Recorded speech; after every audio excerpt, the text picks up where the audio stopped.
Hello, in this video I will explain how can you make 105 angle very fast और उसके पीछे क्या logic है, क्योंकि कभी कभी ऐसा लगता है कि इतने सारे एंगल इतनी सारी मेथड कैसे याद रखेंगे। तो उसके लिए मैं एक ट्रिक भी देने वाला हूं। तो फटाफट से स्टार्ट कर देते हैं। 105 एंगल बनाने के लिए मैं एक लाइन सेगमेंट बना दूंगा, उसके बाद यहाँ पे मैं बना दूंगा एक सेमी सर्कल बनाने के बाद यहाँ पे रख के मैं बना दूंगा एक आर्क, उसके बाद यहाँ पे रख के बना दूंगा और एक आर्क। मैंने मेजरमेंट चेंज नहीं किया है, वही सेम मेजरमेंट है।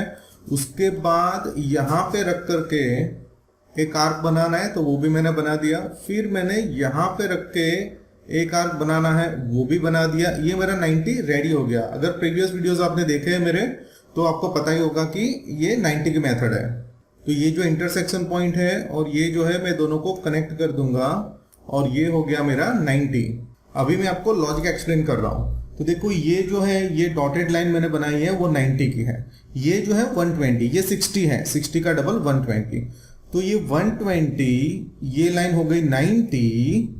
120 प्लस 90 करेंगे तो क्या हो जाएगा 210। ठीक है, अभी 210 का हाफ करेंगे तो 105 जो हमें चाहिए। तो हम क्या करेंगे, इतना जो पार्ट है इसको बाइसेक्ट कर देंगे। इतना जो पार्ट है, ये 90 है, ये 120 है, ये दोनों के बीच में बराबर सेंटर में एक एंगल बन जाएगा जो 105 होगा।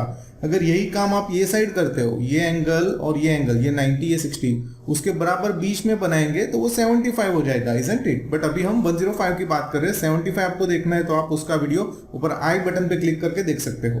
तो अभी मेरा जो राउंडर है वो इतना स्ट्रेच करना है मुझे, ये 90 वाली लाइन, ये 120 वाली लाइन, इतना मुझे स्ट्रेच करना है।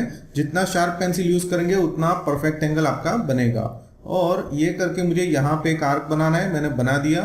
और मैंने ग्रीन पेन यूज किया ताकि आप कंफ्यूज ना हो जाओ दूसरे आर्क के बीच में। और यहाँ पे एक आर्क बना देना है।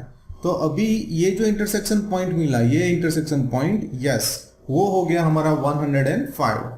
तो मैंने एक लाइन सेगमेंट बना दी जो इंटरसेक्शन पॉइंट और यहाँ से पास होती है। यहाँ पे मैं नाम दे दूंगा A, यहाँ पे B, यहाँ पे C। एंगल ABC हो गया मेरा 105। अभी वेरीफाई करते हैं प्रोट्रैक्टर को यूज करके। तो ये मैंने मेरा प्रोट्रैक्टर ले लिया, उसे मैं जूम कर दूंगा तो आपको पता चलेगा ये 100 और 110 के बीच में है 105। तो इसी तरह अगर लॉजिक से सारा एंगल बनाओगे, आपको बेसिक एंगल पता होने चाहिए, उसका इस्तेमाल करके आप कोई भी एंगल बना सकते हो। I hope you find it useful. Thanks for watching.